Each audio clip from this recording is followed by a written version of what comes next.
Lipton Tea and Lipton Soup presents Inner Sanctum Mysteries.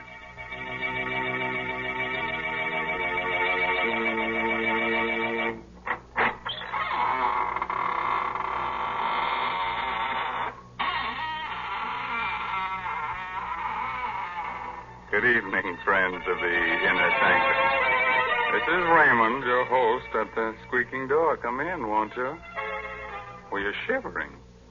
Cold? Oh. Well, don't let it throw you. Just remember that many are cold, but few are frozen. Well, our story, to be different tonight, is about murder. Murder and a clock. So, if you've got a little time to kill, let's do it now, huh? Why, Mr. Raymond, nobody can really kill time. Well, maybe not. Did you ever hear of an alarmed clock? Mr. Raymond, someday you're going to choke on one of those puns. And won't that be nice, Mary? Then you can revive me with guess what, Lipton tea. Oh, dear. Must this go on week after week? Why must I talk to the only person in the world who doesn't know the proper uses of Lipton tea? Oh, don't say that. It isn't used to revive people. At least not in the way you mean it. Of course, lots of folks do find that Lipton's makes the day seem brighter. Yes, it sort of helps them through their housework to sit down now and then between meals, as well as at dinner and supper, and enjoy a cup of Lipton tea.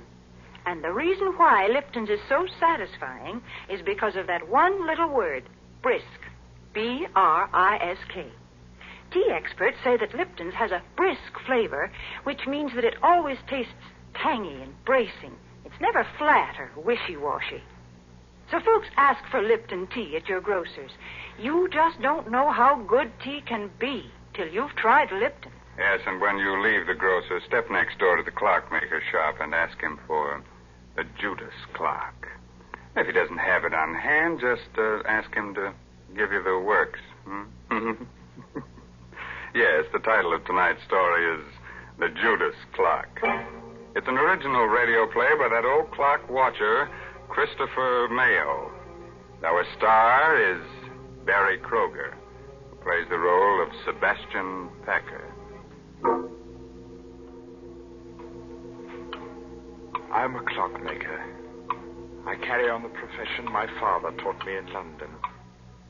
I like clocks, all that is but one. For 30 years, I've looked for a certain clock and a certain man. The clock is known to collectors as the Judas clock.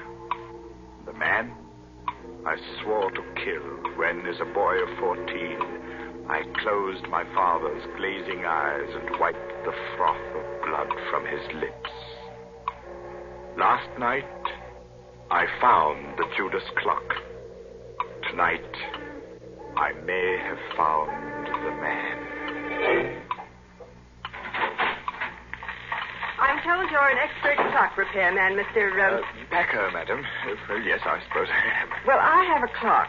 Rather, my husband has, and it hasn't run for years. Would you have a look at it? Well, can't you bring it in? Oh, heavens, no. It weighs 500 pounds. Oh. One of those huge marble things. Italian Renaissance, I'd say. Marble? Italian? Well, can you describe it further? Well, it's rather unusual. Black marble, heavily carved with biblical characters. The ivory face has a beautifully etched scene on it. But it's a gruesome one. Gruesome? What kind of a scene? It's a picture of a man hanging from a tree. Judas. His face is positively ghastly. The Judas clock. I knew without seeing it why the clock wouldn't run. It had been built in Italy for a prince of the House of Savoy in 1598. He conceived the idea when he discovered that his family's treasures included the 30 pieces of silver of Judas Iscariot. The clock was made to run only when the 30 silver coins of Judas were in place in the clock's hollow weights. 15 in each weight. And the coins had been in my possession since the day of my father's death. Somewhere inside me, that clock still beats its deep-throated song, and I have but to close my eyes to hear again my father's voice. It's an evil clock, son. The evil is Satan himself, and it's cursed. There is a legend that every man who has owned it has died a violent and bloody death. Well, Mr. Packer, can you fix it? Oh, I'm sorry. I was daydreaming. Well, yes, does Mr.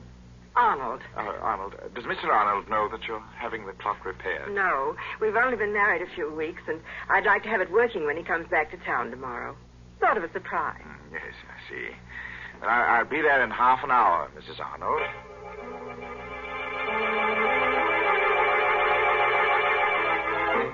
So last night, I went to the Arnold house and found the Judas clock again. I started to work. Foghorns from the East River sounded much as I remembered they did in London. And suddenly, I was back there on a fateful day, about a fortnight after the clock had been uncrated by my father. I was in the shop when the man from Scotland Yard stepped in. He walked straight to the clock and stared at it. Good afternoon, sir. Does the clock interest you? Very much. When did you acquire it? A cousin bought it at an auction in Italy, and I'm displaying it for sale and consignment. My name's Pettibone, Scotland Yard. I've been looking for this clock for a month. It was stolen in Italy. Stolen? Yes, Mr. Packer. And worse, murder was done. Afraid you're involved in a bit of something here. Murder? I'm taking possession of the clock in the name of the Crown. I shall never forget the look of horror on the detective's face a moment later. He laid his hand on the clock's carving, and it froze there, while his face drained white and his eyes bulged. He opened and closed his mouth soundlessly and crumpled to the floor with his hands to his throat. He was still and twisted and very dead. Mr. Pettibone had died of a heart attack the moment he took possession of the clock. I helped Father drag him into the stockroom. Father wanted time to think, so I went to my room. I dozed off only to wake hours later at the sound of angry voices. Well, Cousin Andrew, you've done me a fine turn, haven't you? I've told you I didn't mean to kill the old girl. It was an accident. Don't talk so loud. Boy will hear us. You killed her as soon as you learned she'd made out a will in your favor. Then when you thought it was safe, you sold all her furnishings and sent the clock to me to sell. Very well, I did. You're in it to the ears. I'll go to the police. And how will you explain poor, stiff Mr. Pettibone lying in your stockroom all this while? Besides, Timothy, there's nothing to fear now. Pettibone's gone. He was the only one who suspected me. Now, you're the only one who knows. I'll crate this cursed black monster tomorrow, and you leave with it. And will you also crate Mr. Pettibone? I have a plan. Here, sit down in this chair, right here. I'll show you how we can solve the whole thing.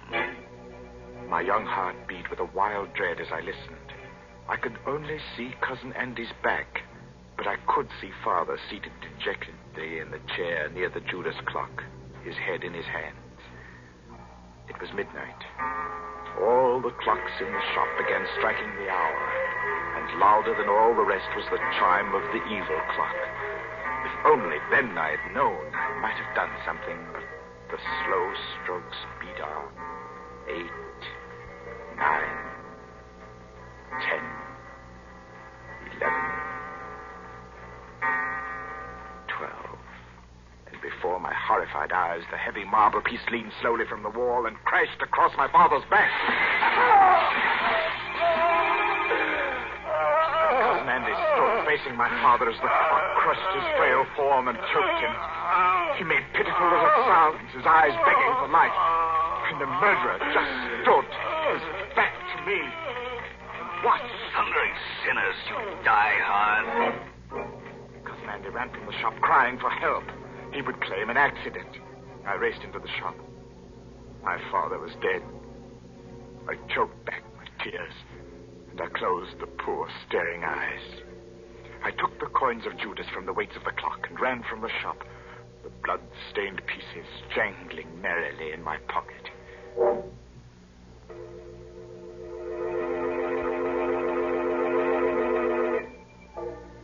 Armed with the notion that the coins were of value, and the definite notion that I must eat, I approached one of the many dingy little curio shops in the Limehouse district.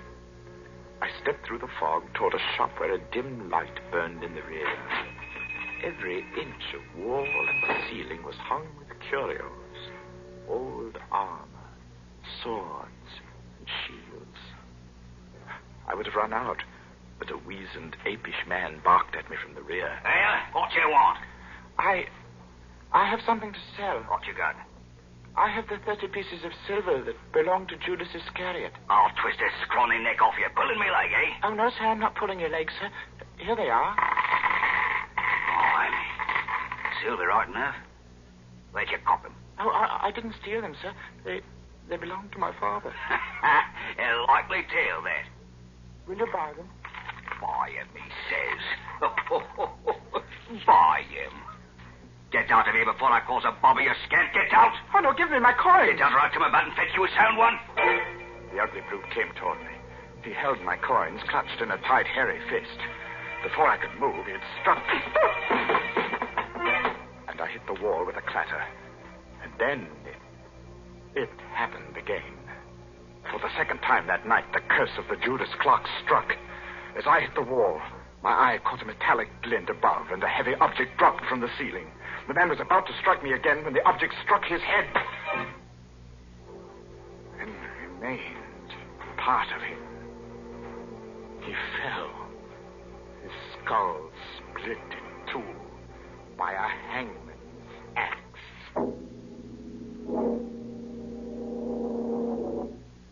I clamped my mouth on a cry and pried the man's fist open. The fresh blood made it hard, but I recovered the coins. I stumbled in panic through the shop and out into the night.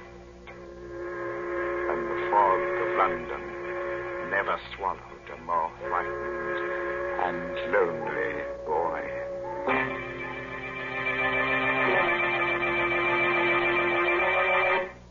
That nasty fog swallowing a little boy. That reminds me of a little nursery rhyme. Hickory dickory dock, the mouse ran up the clock. The clock struck 2. Look out, it might strike you. Heavens, I'm glad I don't own that terrible clock. Oh, don't say that, Mary. Just think, if you had the Judas clock, then time wouldn't hang heavily on you. No, it would fall on you. Well, if it did fall and you rescued me, wouldn't that make you a time saver? Well, split my sides with an axe if Mary didn't make with a joke. Well, a very little one, Mr. Raymond. That's true. But seriously, I do have something to say about a time saver. And I'm thinking about Lipton tea. You know, Lipton's is such a handy beverage. It takes so little time to prepare, and it's always so welcome. Yes, its famous brisk flavor makes it enjoyable, not just at your own meal times, but between meals and whenever folks drop in for a visit. That's why it's a good idea to buy Lipton's in the larger, more economical size packages. That's right. The larger packages are much thriftier.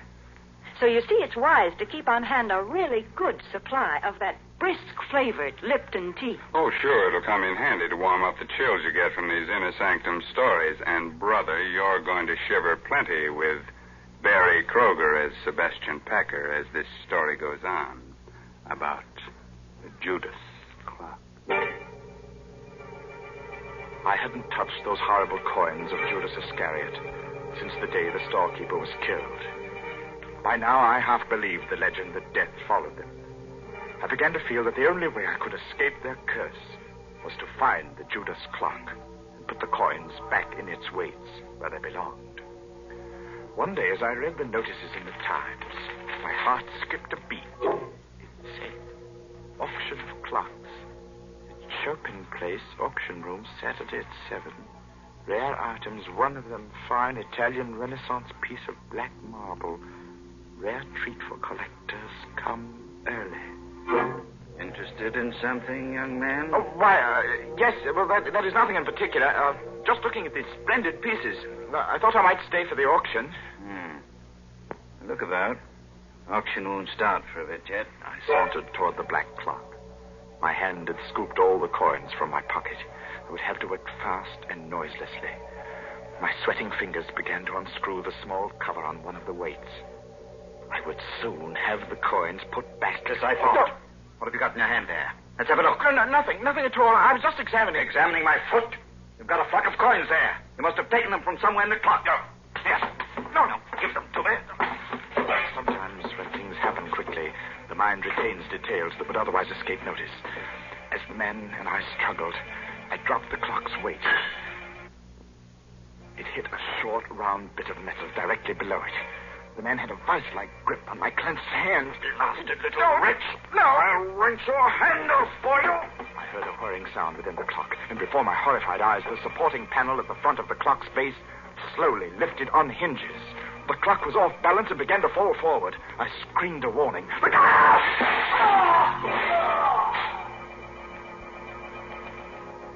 The auction man was dead, mashed to a pulp of bone and blood beneath the clock, as my father had been. I ran to the door and out into the street. I was right back where I'd started. Only now I knew that my father had been murdered by Cousin Andy.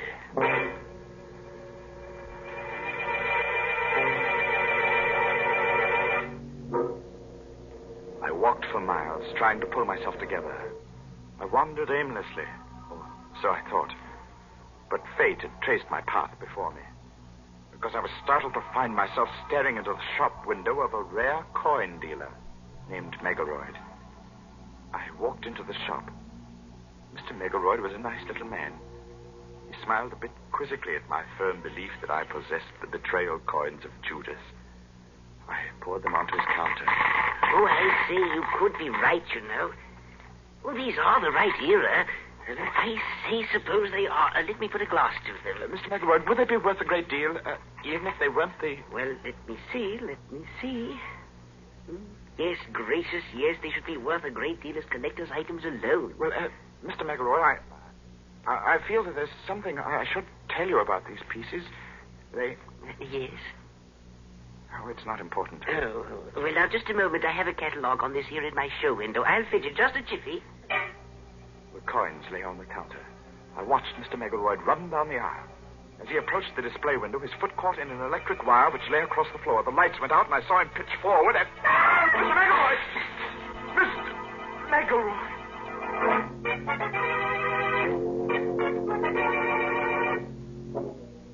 The streetlight peered through the broken plate glass and played across a grotesquely sprawled form in the show window. I needed no more light than there was to see what had happened. The upper half of the heavy plate had broken and dropped flat against the solid lower half. There was no need to ask how he was. No guillotine could have done a neater job. Mr. Megaroyd had no head. Who else but death can own the coins of Judas?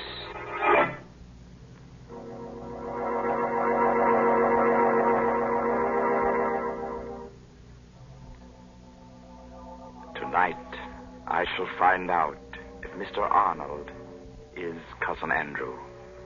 If he is, I shall feel no remorse in killing him tonight. Because while working to repair the Judas clock last night, I discovered how my father's accidental death had been well-conceived, diabolic murder. When the right-hand weight reached the floor of the clock on the 12th stroke of midnight, it tripped a trigger which collapsed the base of the clock and caused it to fall forward. My father had died on the 12th stroke of midnight. Have you finished, Mr. Packer? No, Mrs. Arnold. I shall have to come back tomorrow night.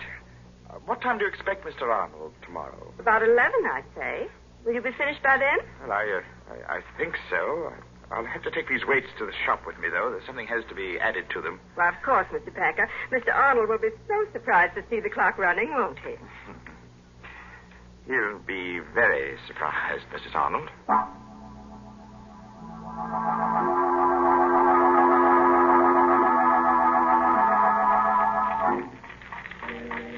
I've put the coins in their place within the weights.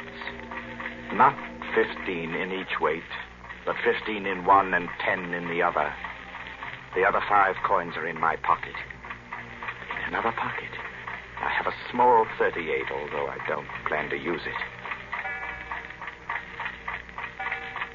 A 8 o'clock. And I have a 30-year-old date to keep. Good evening. Oh, Mr. Packer? yes, but I'm closing now. I see you are. My name is Arnold. Just came in from Chicago. Sorry to spoil your little surprise. Or my wife's, rather. You surprised her instead? Yes. She had to confess. I wanted to go out, so she had to tell me about engaging you to repair the Judas clock. You don't want it repaired? By all means, I insist. It's a splendid idea. But what I came for, really, was to tell you that you and I have much to talk about. Oh, do we? Yes. But look, close your place and bring along whatever you need to fix the clock, and we'll talk about it at my place. I'm all set. Let's go.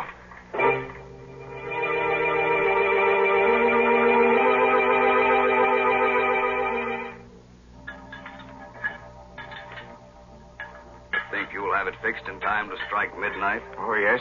Yes, it will strike at midnight. Yes. Well, there we are, Mr. Arnold. Weights are in place. Let's see. Exactly 10 minutes before midnight. Set the hands. And just a little shove on the pendulum. So. And the Judas clock ticks again. It's an evil clock, son. Evil as Satan himself. The Judas clock wakes from a 30-year sleep. Hey, Cousin Sebastian. Cousin? What? That's what I wanted to tell you. My wife told me your father owned this clock in London. Well, yes. I was your father's cousin. You're Sebastian Packer, the little boy who ran away that night. Cousin. Yes. I wonder how much you know of that horrible night when your father was killed. Well, I know the clock fell on Father. I heard the sound from my room, and I was so frightened. Ran down the rear steps in time to see them carry Father away. He was all covered up. So that was why I didn't find you in your room afterward. It happened so fast. We were sitting, talking. The clocks were striking 12. Suddenly, the base of the clock seemed to cave in, and... I know. I bought the clock at an auction a few years later. Had it all fixed. It's good and solid now. I saw to that. Yes, sir. Well, I suppose I'll run along now, Cousin Andy. Nonsense. Let's make up for lost time and get acquainted.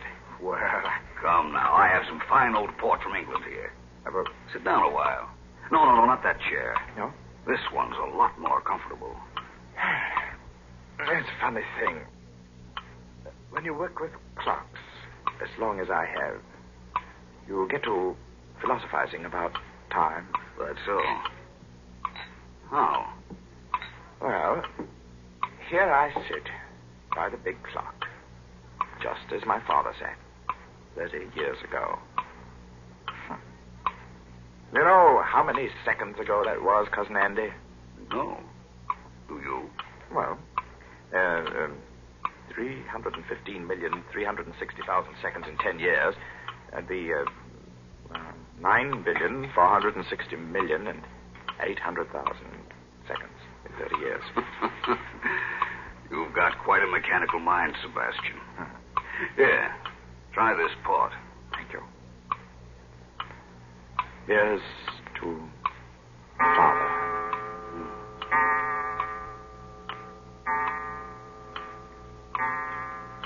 What's the matter, Cousin Andy? Are you ill? No.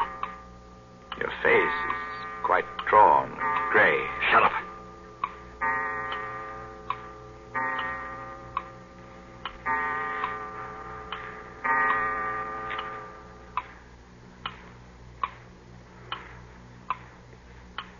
Well, Cousin Andy, it's late. I guess I best go. You know, you do look awfully sick. Oh, don't get up, old man. Sinners, Here, sit down and relax. Take my chair. It's the more comfortable. Oh, you're shaking like a leaf. Now, just sit quietly. I'll see myself out. Thundering sinners, Good night, Cousin Andy. Oh, Sebastian. Sebastian. Get it off. The back.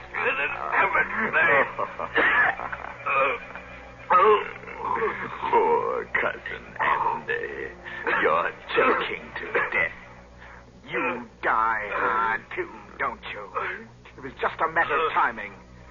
the hand a minute fast and the weight didn't touch your clever little spring device till just now because it's lighter by 5 pieces of cursed Judas money.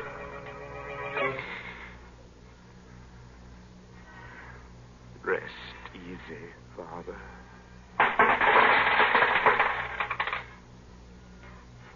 And he cast down the pieces of silver in the temple and departed and went and hanged himself.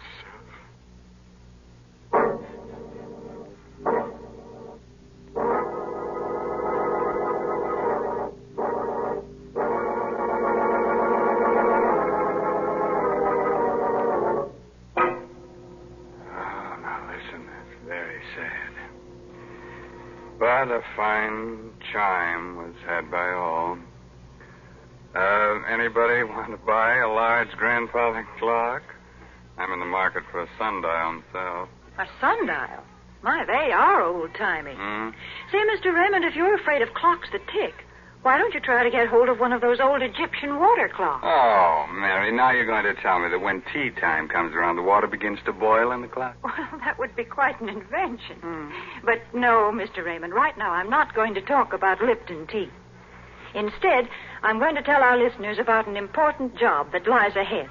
A fight that's far from finished. Yes, the battle for Japan. Our government says that this Pacific War will be one of the most bitter and difficult in history. Never before has a nation fought so far away from its own shores. And to support this fight, we at home must work even harder at our home front activities. We must keep on buying more and more bonds, and we must hold on to them. And above all, we must stay on our war job until the job in the Pacific is over.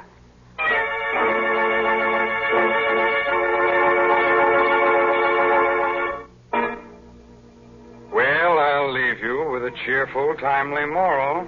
Oh, that goes with tonight's story. No extra charge. Now, you can figure out how many seconds you've lived. All right, that's your pastime. But you can't figure out how many you've got left. That's just sometime. You know what I mean? Well, I'll see you in just 604,800 seconds from right now. Well, that's next Tuesday night at 9 o'clock, of course. By the way, this month's Inner Sanctum mystery novel is The Lucky Stiff by Craig Rice. Well, now it's really time to close that there squeaking door until next Tuesday night when Lipton Tea and Lipton Soup bring you another Inner Sanctum mystery directed by Hyman Brown. So until then, good night. Pleasant dreams.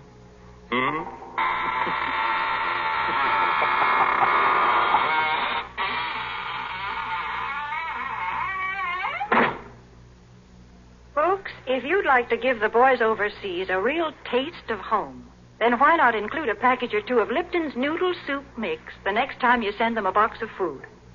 Yes, Lipton's has the same homemade, chickeny taste as the soup you make right in your own kitchen. That's why it's a thoughtful, welcome little gift to send Lipton's. And as you know yourself, Lipton's Noodle Soup makes a grand snack. So remember, send a package or two to your boy. And remember to tune in next Tuesday night for another Inner Sanctum mystery.